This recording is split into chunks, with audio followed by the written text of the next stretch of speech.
Today on the Matt Walsh Show, the media has found a new virus to fear-monger over, monkeypox, but the public health messaging around this disease has been quite a bit different from what we heard for COVID. I'll explain why. Also, Nancy Pelosi is finally told that she has to stop receiving communion at church on account of her advocacy for baby butchery. A newly engaged AOC gives her thoughts on the life question, and her thoughts are as stupid as you've come to expect. A gender-affirming psychotherapist says that sex education in kindergarten is too late. It should really start at birth, she says. In our Daily Cancellation, a trans activist reacts to my "What is a Woman" trailer and is not too pleased. I can tell you. We'll talk about all that and more today on the Matt Walsh Show.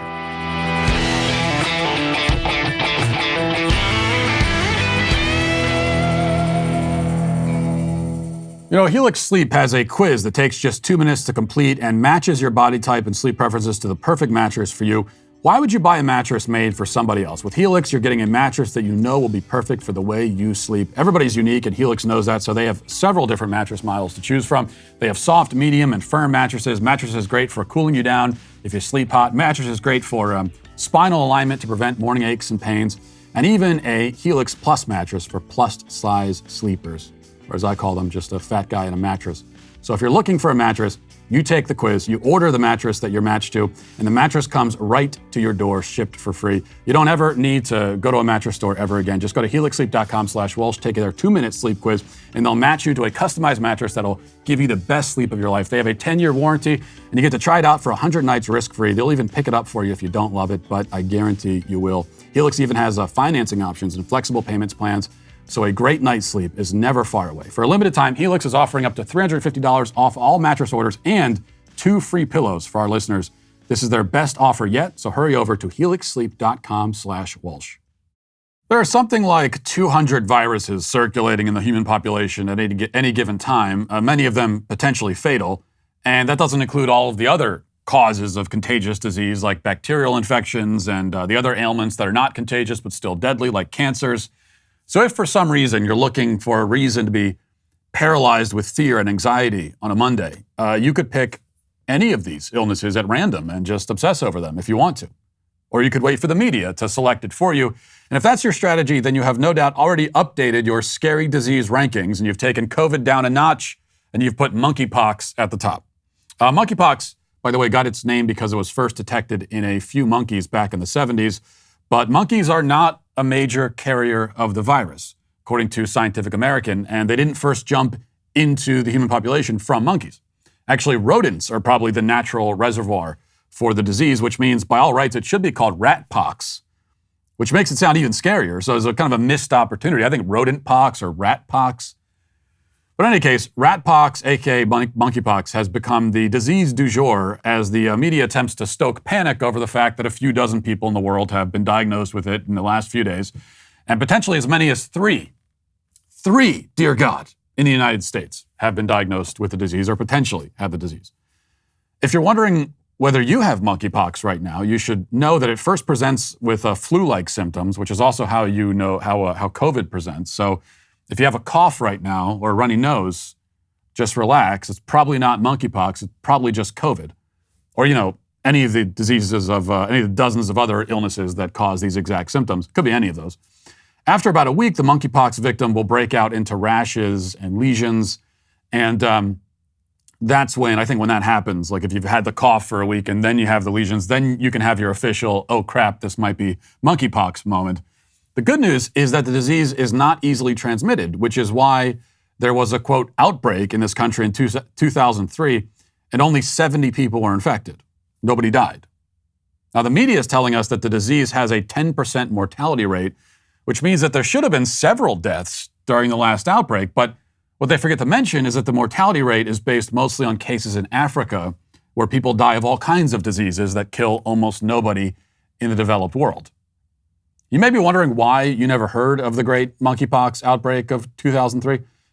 Probably because that was before social media, and also before the news media decided that every scary-sounding viral infection contracted by anyone, anywhere in the world needs to be headline news. But does the fact that this virus is not very contagious and is not widely spread and is not nearly as lethal as they're making it sound, does that all mean that we should just ignore monkeypox and go about our lives?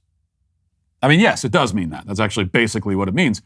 Over the weekend, Joe Biden told Americans that they should be concerned about monkeypox. And that's this administration's only sales pitch, their only message about anything. They're just constantly telling us new things to be terrified of. Monkeypox, COVID, white supremacists, climate change, the great MAGA king, Donald Trump, et cetera, and so forth. Biden promised us a winter of death, last winter because of COVID, which went into our spring of sorrow, and now we'll have our summer of suffering to be followed by the fall of fear. And this is all they want. They just want you to be twisting around endlessly in a spiral of fear. And you should not give them what they want. And yet, there is still something worth noticing, maybe, not about monkeypox itself, but about the monkeypox discourse, we'll call it. One of the reasons why, in fact, I'm not personally worried about this virus is that, for this round of it anyway, it appears to be primarily spread through sexual contact. As the Sydney Morning Herald reports in their headline, sexual form of monkeypox blamed for global spread of virus. I'm not personally worried about any STDs at all because I'm in a faithful and loving marriage with my wife. So score another point for faithful and loving marriages. It's not like the number one reason to get married, but it's a nice perk. All these diseases people are worried about, you don't have to worry about it. You're fine. This one in particular falls outside of my own lived experience because it seems to be primarily infecting gay men. The World Health Organization said as much in a statement on the virus. They said, based on currently available information, cases have mainly but not exclusively been identified amongst men who have sex with men. MSM is what they're calling them, which is also the acronym for mainstream media, so do with that what you will. With men having sex with men seeking care in primary care and sexual health clinics. That's from the World Health Organization. Health officials have determined that the likely super spreader event in this case was a gay pride festival in Spain earlier in the month. And the gay news site Pink News describes the gay pride event as actually a fetish festival. That's how they describe it. The article also notes that more cases are linked to a gay bathhouse in Spain, or a sauna, as it's euphemistically dubbed. So there's still plenty that's not known about this current outbreak, if we can call it an outbreak, but the link to gay sexual activity has been established well enough that organizations like WHO are reporting it. In fact, as GB News reports this morning, gay men in the UK may be offered a monkeypox vaccine first in a, quote, targeted rollout because of this connection that people are noticing. Apparently 9 Brits have been diagnosed so far, and all but 3 of them are gay. And this is certainly not the first time that viruses and other diseases have circulated through fetish festivals and bathhouses. A bathhouse is, after all, essentially a petri dish for disease. I mean, there really isn't any healthy or safe way to have sex with random strangers, as the STD epidemic in the US clearly attests. Now, the good news is that there is a simple solution here, which would tamp down the monkeypox situation and also have the immense added benefit of preventing the spread of all kinds of other diseases, many of them much worse than monkeypox, and that is to refrain from having sex with strangers at a bathhouse or anywhere else, and to forego trips to fetish festivals or any other event where large groups of naked or semi-naked people are swapping bodily fluids. Again, it would be best to avoid this kind of behavior in general, even if monkeypox didn't exist. So you would think that our public health authorities, especially because they're so apparently worried about monkeypox, you'd think they would spread this message far and wide. They would say, don't do these kinds of things. Don't participate in these kinds of activities. But they're not. Instead, rather than recommending that people make healthy choices to avoid spreading disease, our so-called public health authorities are more concerned with the spread of stigma in this case. It's stigma. Stigma is the real disease. So the Joint United Nations Program on HIV and AIDS has been releasing statements decrying the stigmatizing language related to monkeypox. And they're worried about reporting that might, quote, reinforce homophobic and racist stereotypes and exacerbate stigma. Andrew Lee, professor of public health at the University of Sheffield, just published an article cautioning against germ panic, cautioning against germ panic, as he calls it, and warning that the real risk faced by gay men is unfair stigma. And then there's a professor who researches epidemiology at Yale, Greg Gonzalez, and he was more explicit in his messaging. He posted a lengthy thread to Twitter saying, and I'm going to read it here. He says, "I'm not an expert on the pathogen, but right now many of the cases are in gay men, and I know something about infectious diseases among men who have sex with men. First, it is not a gay disease. If you are saying it is, you are perpetuating stigma and ignorance, damaging the public health response to this and endangering lives. The disease spreads by close physical contact, and this is the setting in which most cases have been found in this global set of outbreaks, most likely disseminated via large social events. The answer isn't shut down all these parties, tell gay men to stop having sex at them, or dancing in close proximity to each other. It won't work. It hasn't worked for HIV or other kinds of infectious disease outbreaks among gay men." Okay. Now, it should come as no surprise that Greg here was an outspoken advocate of COVID lockdowns and highly critical of anybody who protested them. So, according to Greg and many of his fellow public health experts, it would be onerous and unfair and unrealistic and oppressive and stigmatizing to tell gay men to refrain from having orgies at fetish festivals and bathhouses in order to avoid monkeypox and other diseases. Yet, it was perfectly reasonable to tell the entire world to shut down and to lock our kids in our homes for a year and to drastically alter every aspect of our lives for years in order to avoid COVID. Kids were never at any serious risk from COVID, nor were they ever very likely to transmit it, and we always knew that. And yet we were told that it was good and necessary to put their lives on hold for this disease. Like, for our sake. But for gay men, we can't even tell them to put their fetish festivals on hold? It appears the only way to shut down the fetish festival is to shut down everything else in the world along with it. It's the only way you're doing it. And even then, as we've seen, that still isn't necessarily enough to cancel events that protected classes of people want to attend, which is why, as we know, the BLM riots were happening with the approval of all the public health experts at the height of COVID. So, really think about this for a second.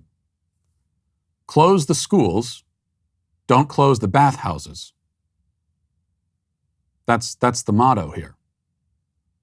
And I can think of no better summary of our approach to public health and to everything else in society. Now let's get to our 5 headlines.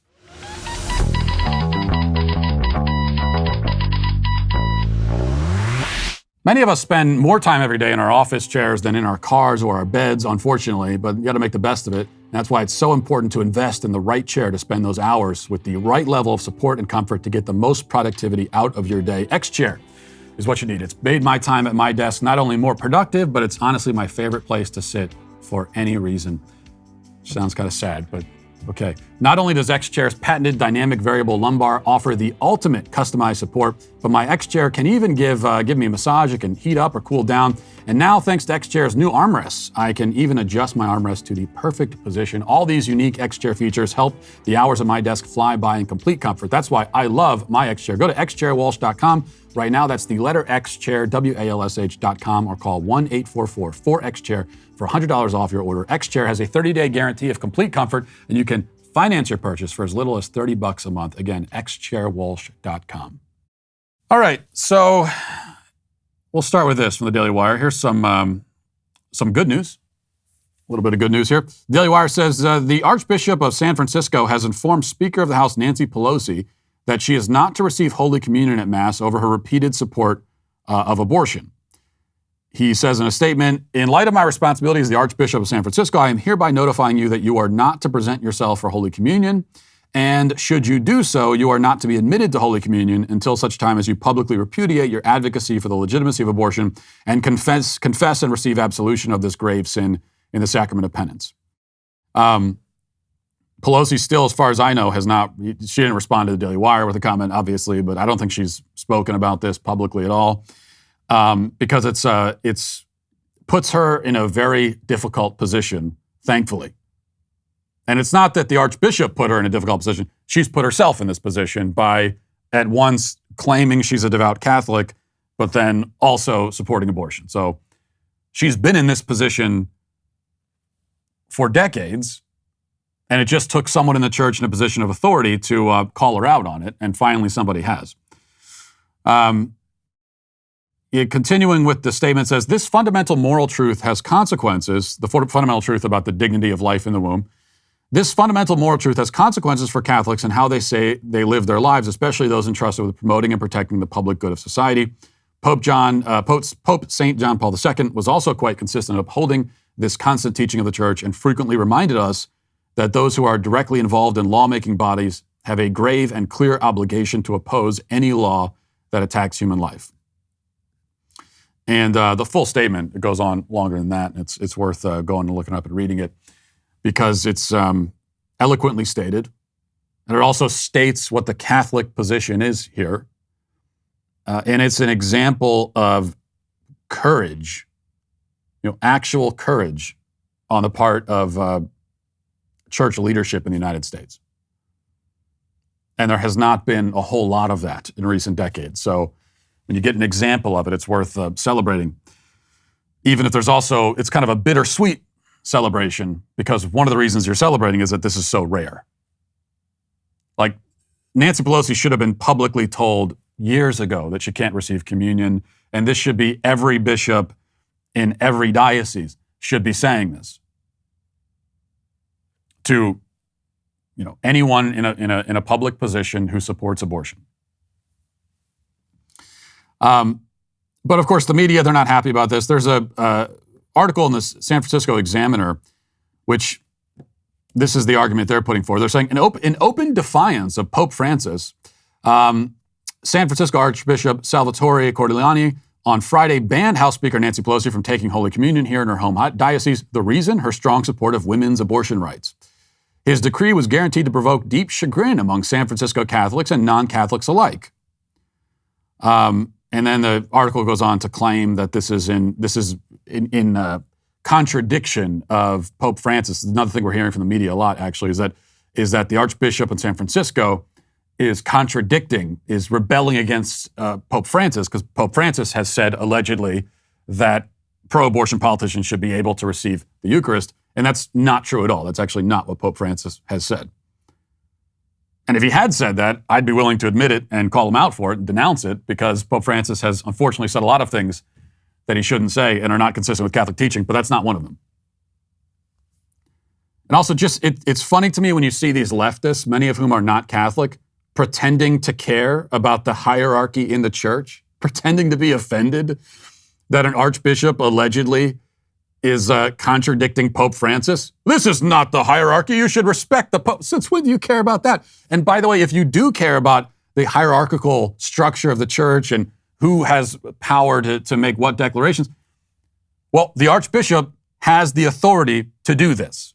And so if you care so deeply about the hierarchy of the church, then what you should be saying to Nancy Pelosi is you should respect this because your archbishop has said it.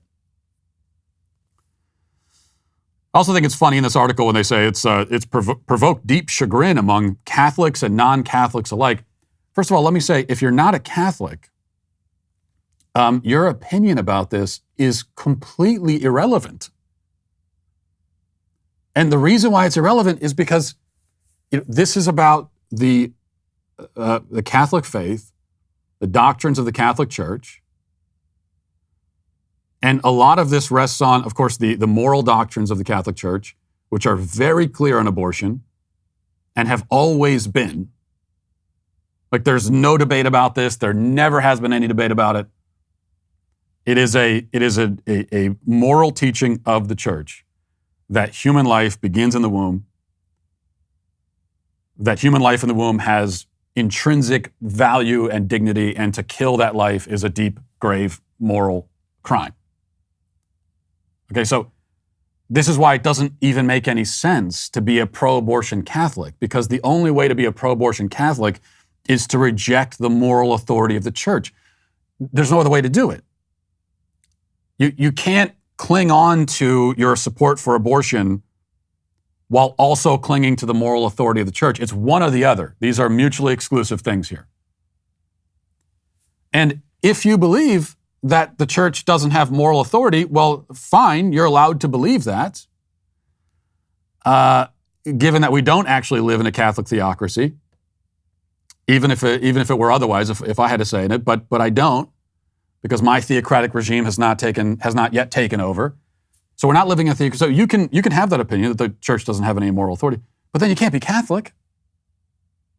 Say, I'm a Catholic, but I don't believe that the church has any moral authority. So it was not instituted by Christ. Then we must assume, or it was, but you don't think that Jesus Christ has moral authority. Like, how does this work? It's incoherent. So you give up the idea that the church has moral authority. You're giving up on the church, which again, you're allowed to do in America, but then don't go around claiming you're Catholic. It doesn't make any sense. Aside from the scandal and everything, the moral scandal involved and everything else, is also it's illogically incoherent. And this is also why the opinion of non-Catholics about who receives communion is completely irrelevant, because the issue comes down to the moral teachings of the church and also the doctrine of the real presence in the Eucharist. That Christ is really present in the Eucharist, and that this is not a sort of symbolic gesture as they believe in many Protestant churches. So if you don't believe in either of those things, the real presence in the Eucharist or the moral authority of the church, then obviously you're not going to care who takes communion. And as far as you're concerned, anybody should be able to take it because you don't share those beliefs. That's why this is a Catholic issue. And if you are Catholic, again, it does not make any sense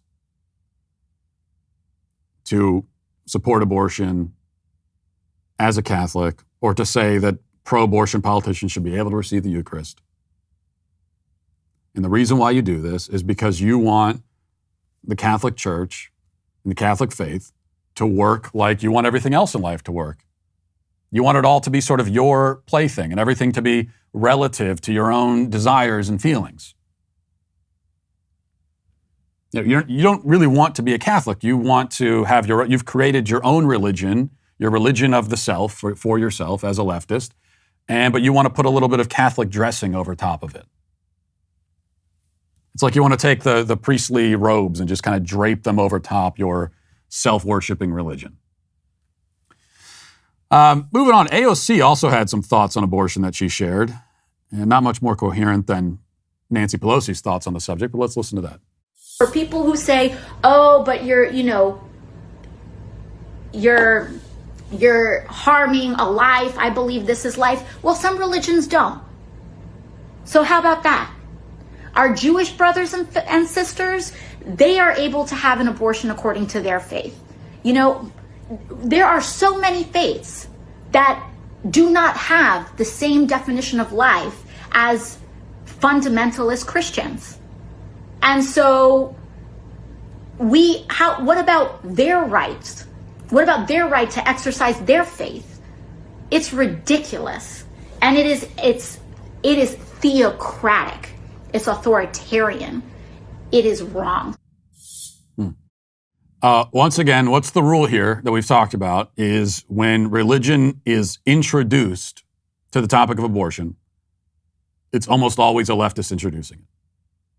Because that's what they want this to be. They actually want this to be a religious conversation. And so her rebuttal to the claim that human life exists in the womb, her rebuttal is, well, other religions feel differently. Which, first of all, who cares? Got nothing to do with anything. You're the one trying to make this religious because you don't want to have this argument on any other grounds. You want to make it totally sort of act like it's completely subjective and it's all based on, you want to make it all doctrinal, right? You want to make it nothing but doctrinal, like we all have our competing doctrines and nobody really knows what's going on. There's no self-evident, demonstrable reality at the center of it. That's how you want to, that's what you want to pretend. But there is. Because at the center of this discussion, there is an actual being in the womb that exists. And so we can look there and say, well, what is that? And the what is that, and what you find is that when you're actually having the what is that conversation, it's not religious at all. There's no reason why it's religious. It's actually a scientific, it's first and foremost, number one, actually a scientific question. When you have a living being, and we want to know, well, what is that? That's first and foremost a scientific question. And we know that it's a human because it has human parents.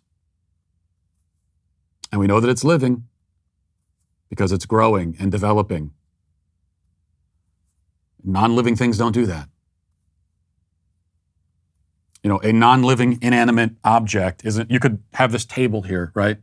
And you could just let the table sit, let it sit for hundreds of years, and it'll decay, it'll fall apart. It's not going to ever become anything that we would all recognize as a living thing. You could even take it and chop it up and build it into something else, and it's still not going to be a living thing. So she wants to make it a religious conversation, first of all. And then she also, of course, misrepresents other religions. She just declares that, well, Jewish people all support abortion. I don't know. You maybe check, maybe ask, that'll come as news to Ben Shapiro, because I know he doesn't support abortion as an Orthodox Jew. That'll be interesting news for him to learn from AOC, who's not Jewish. So, do you know that this is what your religion teaches? This is what non-religious people do. They do it to Jews. They do it to Catholics all the time. We just heard it in that San Francisco Examiner article. They're constantly telling us what we believe, even though they have no frame of reference. They have no clue at all.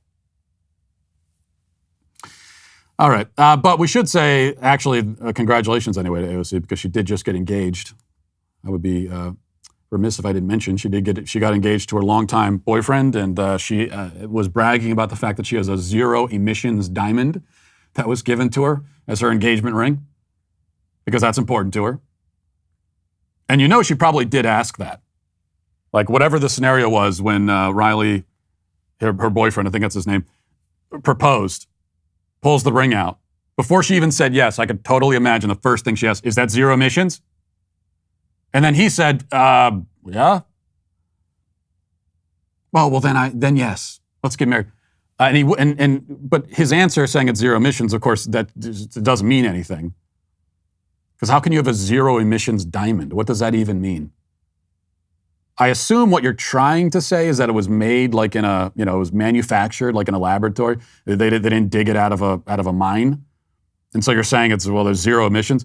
So you're saying that it was manufactured in a way that produces no emissions? It doesn't make any sense at all. I can tell you right now, that's impossible, okay? You cannot manufacture anything in a way that doesn't produce emissions. Impossible. Anyway. All right. Last week, we played some clips, first shared and reported by Chris Rufo, of a training session from the far-left LGBT extremist group, the Mazzoni Center. And if you remember, this was a conference attended by Philadelphia teachers and also by kids. I mean, minors were invited to attend this conference as well. And there was a lot of depraved stuff. We don't have to go through all of it, but you can go back and watch that show if you want some examples. They had all kinds of, they had people presenting information about, sex toys and everything else, like to teachers for some reason. And now we have more footage. This is from Rachel Simon. She's the woman in the video. She's a trans-affirming, quote-unquote, psychoanalyst. And I want you to listen to what she says. Listen. I am Rachel Simon. I use she, her pronouns. I am a psychotherapist, educator, consultant, and author. I run my private practice here in Philadelphia, and I am the author of the Every Body book, which is an LGBTQ inclusive sex ed resource for 7 to 12-year-olds. I love that you said that this talk specifically was geared towards teens, but you're so right that sexuality education starts the minute you're born. I mean, we're born with bodies. These bodies are cool. We want to touch our bodies. We're learning about privacy and, being sexual in public from a very early age. Drop the cons of talking about sexuality with parents and getting our sexual info from parents in the chat. because we're getting some of that embarrassment, awkwardness. Those can be cons. They don't want to talk about it. Homophobic and transphobic ideas from parents can absolutely be a problem. Inescapable judgment. Yeah, bigoted, misinformed parents who have no idea how to talk about gay sex. They're biased. If they are religious, it can be very difficult to get into the conversation with them. Yeah, sometimes you can get stonewalled out of information.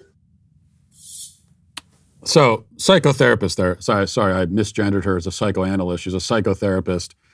And what's her message? Well, don't bother talking to your parents, They're religious and bigoted. Don't bother talking to them.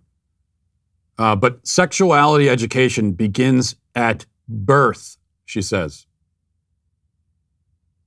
Now, I have to keep banging this drum here because it's important to point out where this stuff comes from. And that is, and all of the sex ed stuff comes from Alfred Kinsey originally, and that is Alfred Kinsey to a T. That children are sexual from birth, literally from infancy.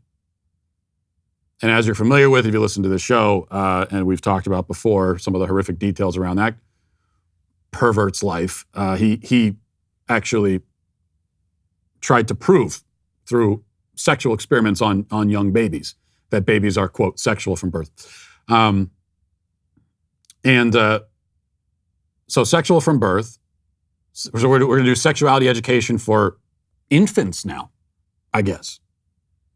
See, we're behind the eight ball because we're sitting here saying, what do you mean? What, do sex education in kindergarten? This is ridiculous. That's way too young. But what the left is saying is that, no, that's too late. What are you talking about too young? If anything, like by kindergarten, they're 5 years old. That's 5 prime years of sexualizing that they've missed out on, they're telling us. And then she also says, she gets more and more disturbingly specific. She says that from a very young age, we're learning about being sexual in public. That's what are you talking about? But of course, nobody, these people, they're always running unopposed, as it were. And you're only ever going to hear them talking into a camera in a conference like this or on stage in front of a like-minded audience of degenerates and perverts. They're never going to put themselves in a position where there's going to be any follow-up questions. So they could just say stuff like this. And because if there was a follow-up question, then the follow-up would be, what? No, let's just back up a second. Little kids being sexual in public? What the hell are you saying? Explain that to me. Is that what you think when you see kids out in public? That's what you think they're doing? Go ahead, explain. And we know whatever the explanation is, it's not going to. There's no way to make that any less depraved. And this again is this was a training session, at least in part for teachers. This is what teachers are being told. All right, the Daily Mail has this. The man who attacked Dave Chappelle on stage at a Los Angeles comedy show earlier this month said he was triggered by the comedian's jokes about gay people and also about homelessness. And he told Chappelle he should be more sensitive. Isaiah Lee was charged with 4 misdemeanors after the May 3rd attack. Misdemeanors, okay? Battery, possession of a weapon with intent to assault, unauthorized access to stage area during a live performance, and commission of an act that delays the event or interferes with the performer. So battery and possession of a weapon with intent to assault. So those are good misdemeanors for this guy. He was contacted by the New York Post, and he said that this is what he said. He said, quote, I identify as bisexual, and I wanted him to know what he said was triggering. I wanted him to know that next time he should consider first running his material by people it could affect. Okay. So a couple of things here. Now we understand why this guy got off with a misdemeanor. When he charged on stage during an event, assaulted somebody with a knife that, oddly enough, he had disguised as a gun. So we've already tried to figure that out. I don't know exactly how that works. He's like, you don't want security to know you have a knife, so instead you just pretend you have a gun. I don't know. But he got through security anyway. And he was charged with a misdemeanor. And now we know why, because he's a member of a protected class. So he's a member of, the group that Even during a virus outbreak, you can't tell them to not go to a fetish festival or a bathhouse. So that's the first thing. That's why that happened, because he's a member of the protected class. And this is also more confirmation that all of this, these attacks against Dave Chappelle, and in particular, it's not just like the criticizing Dave Chappelle leads to people trying to kill him on stage. Okay, that's not the point. You could criticize somebody without provoking anyone else to attack them. But when you're claiming relentlessly that words are violence, and that just by saying words, Dave Chappelle could be hurting and potentially killing people, because that's what they say. Just with Dave Chappelle's jokes about trans people, all of which are mild, okay? But those jokes could lead to death. He could be killing people. So when you say that enough about somebody, then yeah. And then at the same, and also you have these protected, privileged classes of people who could basically do whatever they want, especially if they're acting out emotionally and they feel quote unquote triggered. You put all that together, then you're creating, that's the recipe for something like this. And of course, the last little ingredient in the recipe is Will Smith charging the stage and assaulting someone during the Oscars, and then a lot of people on the left were making excuses for him. And saying that at least, well, it's not good, but it's not any worse than making a G.I. Jane joke about a bald woman.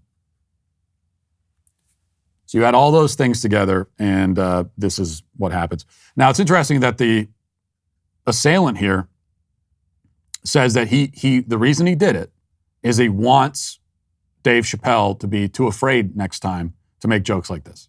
So that's also terrorism, by the way. Trying to use fear to manipulate people. Using fear to bring about a certain political or ideological end. That's terrorism.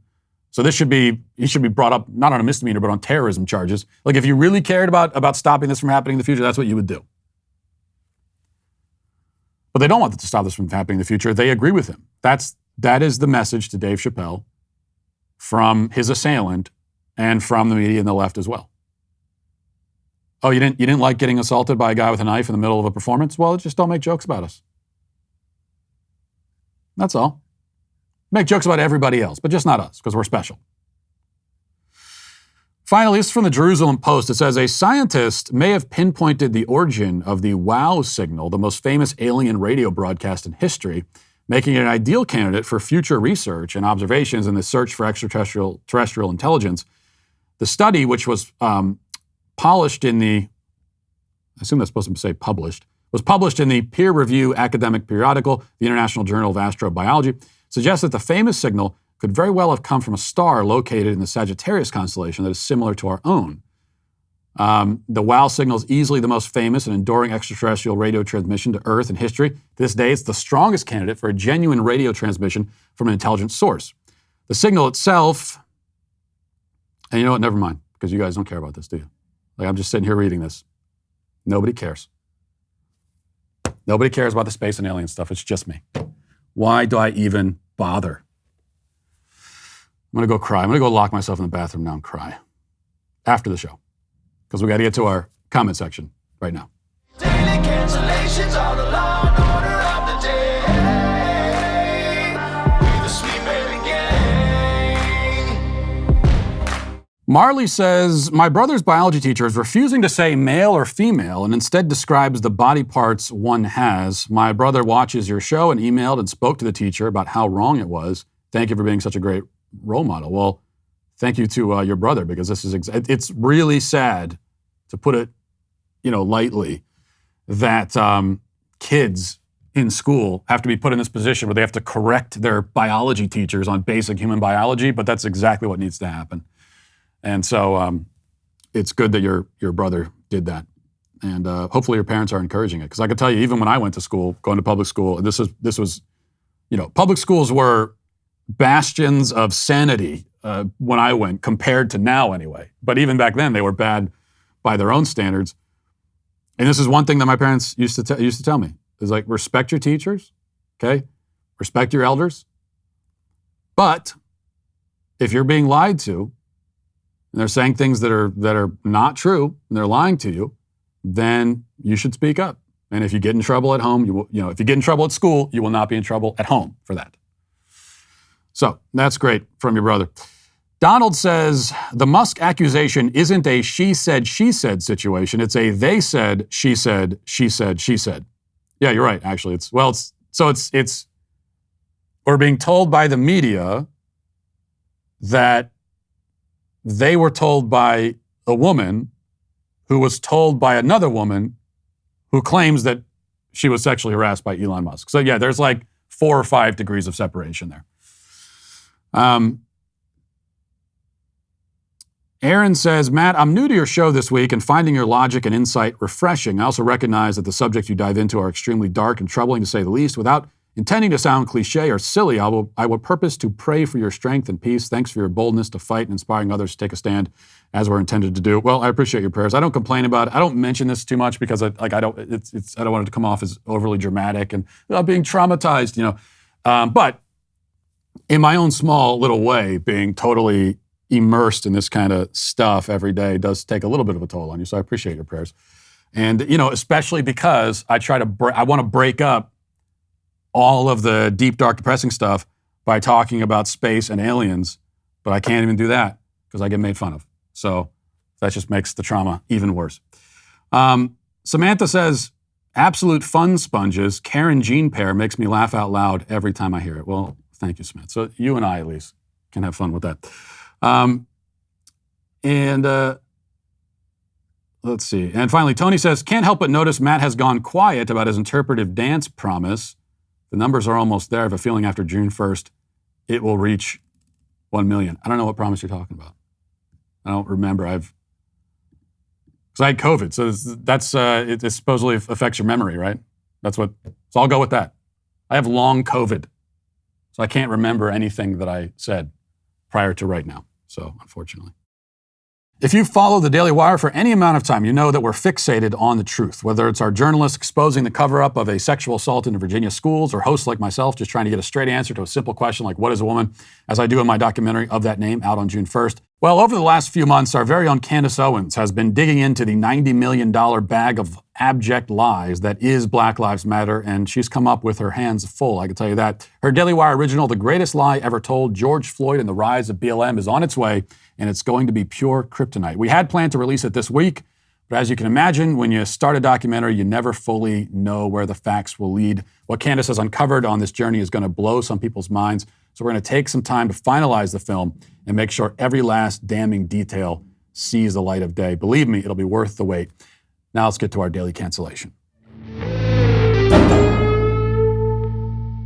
Today we have another case of a daily cancellation inception where we respond to somebody responding to me. In this case, it's Jamie Rains, who Wikipedia tells me is an English YouTuber with over 900,000 subscribers, a research psychologist and LGBT advocate. Rains has a PhD in psychology and has disturbingly, quote, conducted research into the sexual response of transgender men. Rains is also a self-professed, quote unquote, trans man. There have been many YouTube responses to the trailer for my film, What is a Woman? Also many responses on other platforms, including on Twitter, where the primary response from the left on Twitter has been to mass report it and try, so far unsuccessfully, to get it pulled from the site. So I'm getting these email notifications about reports, people reporting the trailer, multiple times a day. But I'm choosing Rains to respond to because this is a channel with more subscribers than I have and somebody with much more formal education than I have, so nobody can accuse me of punching down. Not that there's anything wrong with punching down, mind you. I'm a firm believer that one should punch in whichever direction needs to be punched, but we'll focus here for now. The video is over 10 minutes long, so we won't be able to pick it apart piece by piece, but we'll watch enough to get the point. Surely, this PhD psychologist and LGBT activist will be able to swiftly debunk the entire premise of my film and utterly humiliate me in the process. I'm just a transphobe with a high school diploma, after all. Shouldn't be much of a challenge. So we'll see how our friend Jamie Rains does. It's called What is a Woman? From the Daily Wire, which I think I've heard of, made by somebody or involving heavily somebody called Matt Walsh. What is a woman? Immediately, is he wearing a sandwich board that says, "What is a woman?" Okay. Can you tell me that? Well, you're at the Women's March. You must have some idea. Please, if one person could tell me what a woman is. You are not here for women! We ask you to leave! What is that? What is that? Oh, wow. So a dude going to a woman's march and going up to women and asking them to define what a woman is. And probably acting like it's some big gotcha moment. Yeah, that's interesting. Oh, let's not forget the sandwich board. I mean, what definition was he looking for? One based off of genitals and reproductive organs? That's a little bit very narrow and not exactly great to boil people down to their parts. Okay, well, first of all, Jamie, how do you know I'm a dude? I didn't tell you that. That was not said. So where'd you get that from? And yeah, it is a gotcha moment. In fact, if people are marching in a women's march and holding signs and chanting slogans claiming that women are under attack and being oppressed, and yet they have absolutely no idea what a woman is and can't begin to define the term, then yes, that's a gotcha moment, as it reveals the inherent absurdity and incoherence of their worldview. But it's not a gotcha moment that I engineer. Okay, I'm not backing anybody into a corner. All I did was walk up to them and ask them what the words they're using mean. That's a fair question. In fact, that's the fairest question you can ever ask anyone, is when they're using words to say, well, what do you mean by that? How could that be an unfair question? If it becomes a gotcha moment for you, that only shows just how totally vapid and ridiculous your ideology is. As for what kind of definition I'm looking for, well, to start with, I'd like a definition, some kind of definition. Let's just get a definition on the table first, and then we can debate whether it's the right or wrong one. But you guys won't put any definition at all on the table. You act like the word has no meaning at all, like it's just a bunch of arbitrary gibberish, and yet you continue to use the word, and you expect us all to know what it means, or to know what you mean when you use it. So again, is it a gotcha? Yes, it certainly is. But I didn't get you. You got yourself. Oh, from the controversial mind of Matt Walsh. I'm a husband. I'm a father of 4. I host a talk show. I give speeches. I write books. I like to make sense of things. A woman is not anything in particular. There is not one particular thing. It could be many things to many people. Some women have penises, right? Some men have vaginas. I like scented candles, and I've watched Sex and the City. Yeah. How do I know if I'm a woman? Oh dear God, what is he doing? Why is he making this? To just show a compilation of people saying it can't be boiled down to one thing. Some women do have penises, like trans women. Some men do have vaginas, like some trans men. And your response is, I like scented candles. Is that what makes a woman? I don't know. Does it? I mean, you tell me. Because a second ago, you said that a woman can't be defined by her parts. Now you're saying that having an interest in feminine things also doesn't make you a woman. So what does, Jamie? You've declared that neither interests nor body parts define a woman, which would seem to indicate that you have a solid idea in your head as to what does define a woman, and yet you have yet to provide that definition. What if I decide that my love of scented candles makes me a woman? After all, I'm not just talking about the manly sense, okay? Like leather or bonfire or something. I can go with a lavender candle, okay? That's how girly the candles can get sometimes. And if I say that makes me a woman, who are you to say that I'm wrong? You can only dismiss my scented candle-based definition if you have some other objective definition in mind. But if you don't, if you have no idea what a woman is, then for all you know, a woman is truly just anyone who's purchased a scented candle at any point in their life. That definition is at least better than the definition you're offering, because you aren't offering any. You're not a scientist. You're not a gender studies major. No. How do you know that you're a man? I guess because I got a dick. A journey to discover the truth. The truth about what? The truth about what a woman is. It's right there in the title. How are you confused already? That's what this is about. Try to keep up, Jamie. Can a man become a woman? I'm not a woman, so I can't really answer that. Women only know what women are. Can a man become a woman? That's a silly question, because trans women are not men who become women. They are women who happen to be trans. Just like trans men are not women who become men. We're men who happen to be trans. At least ask the right questions.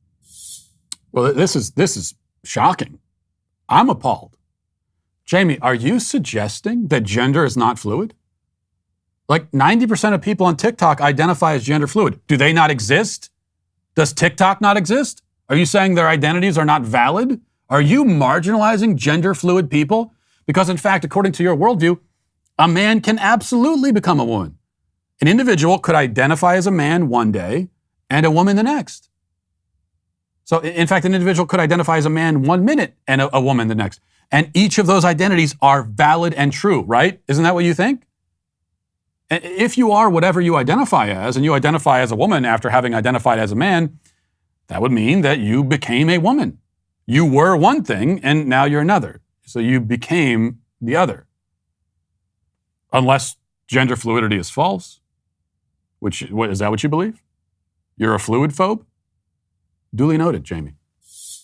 Are you a cat? No. Can you tell me what a cat is?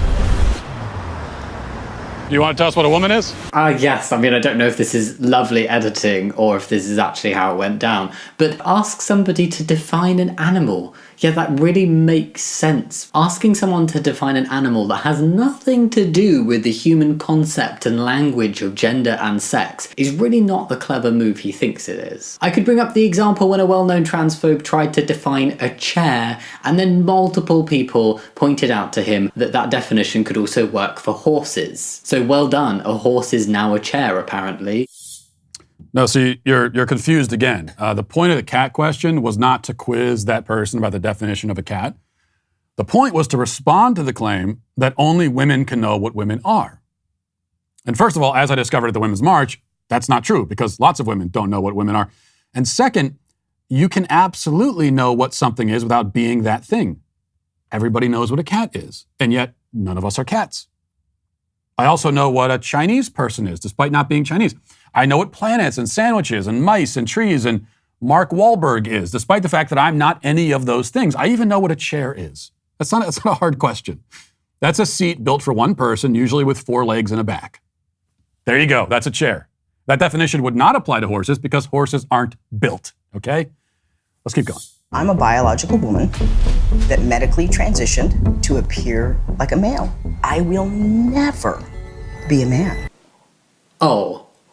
No, no, do not agree with that. 99.99999% of trans men will very strongly disagree with that statement. I don't know if that person actually identifies as a trans man. By the sounds of it, they were assigned female at birth and transitioned in the sense of taking testosterone and living within society as a man. But yes, sure, for the purposes of your seemingly transphobic documentary, go and find one of the very, very few trans people who holds these kind of gender critical transphobic-y views on trans people and include them. Ignore the many thousands and the vast, vast majority of trans people who will very strongly disagree with this very, very small number of trans people who will say things like this. But who cares if Scott Nugent's views are in the minority among trans people? Trans people are in the minority among the general population. If you can dismiss Scott for being in the minority, then can't I dismiss you for being in the minority? Also, I did not ignore other trans people. We talked to lots of trans people in the film, some of whom you've already seen in the trailer, despite claiming that we ignored them. We tried to speak to many more trans people, but they refused to speak to us. And this is a pretty common phenomenon, right? Trans activists claim that nobody will talk to us. Oh, why don't you talk to us? And yet, when I try to talk to them, they literally run away. I mean, literally get up and run away in some cases. Okay, jumping ahead now, we get to the part of the trailer where I'm talking to a gender-affirming pediatrician about the, quote-unquote gender-affirming, about the chemical castration drugs she gives to kids. Well, I say I'm talking to her about it, but it's more accurate to say that I tried to talk to her about it. She threatened to storm out of the interview, and as soon as I correctly noted that the puberty blocker Lupron is used to chemically castrate pedophiles. And then that's what brings us to what Jamie has to say about all this. Let's listen.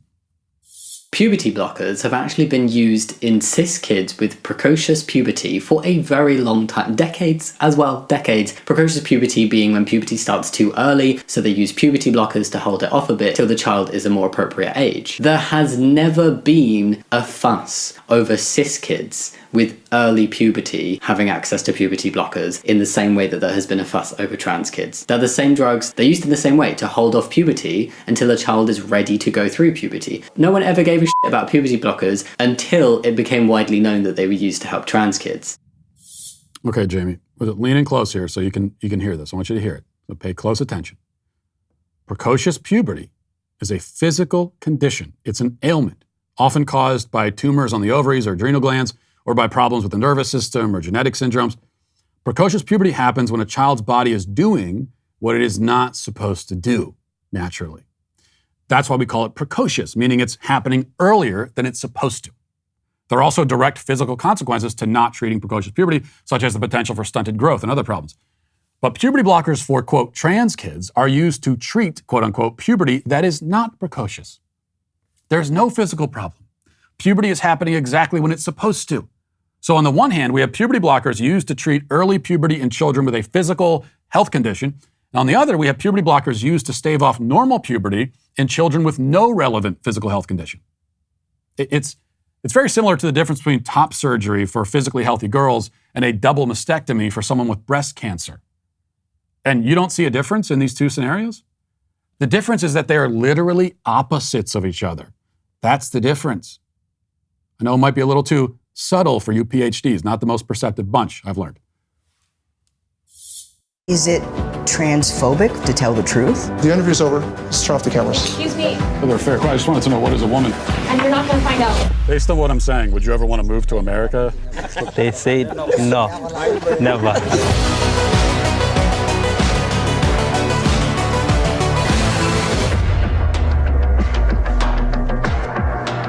Oh my God.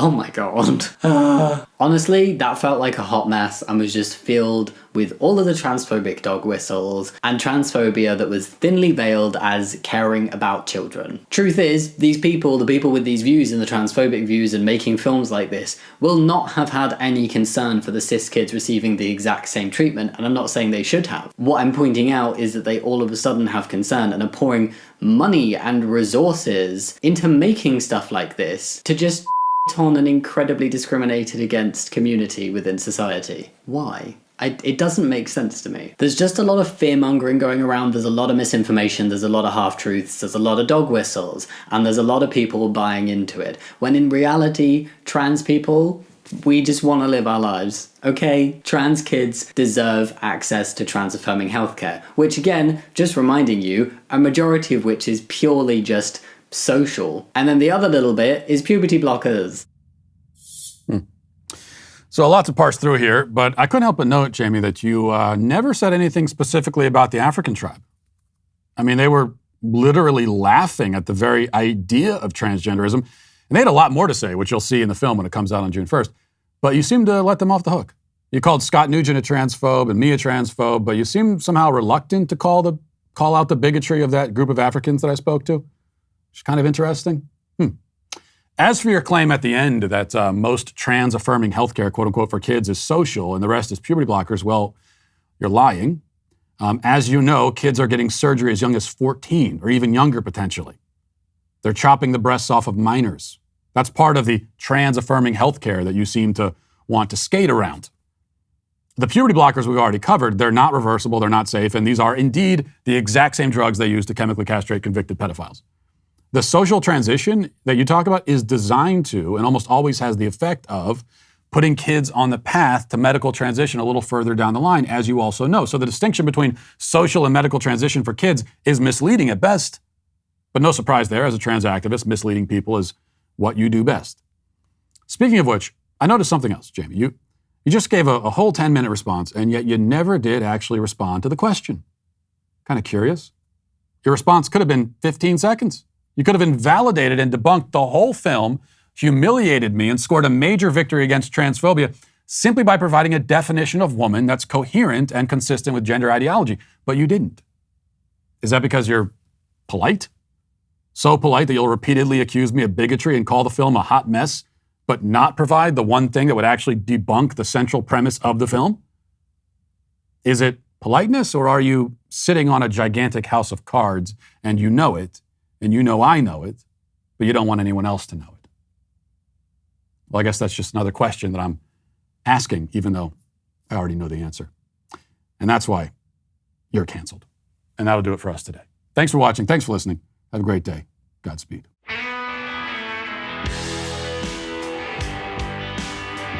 The Matt Walsh Show is produced by Sean Hampton, executive producer Jeremy Boring.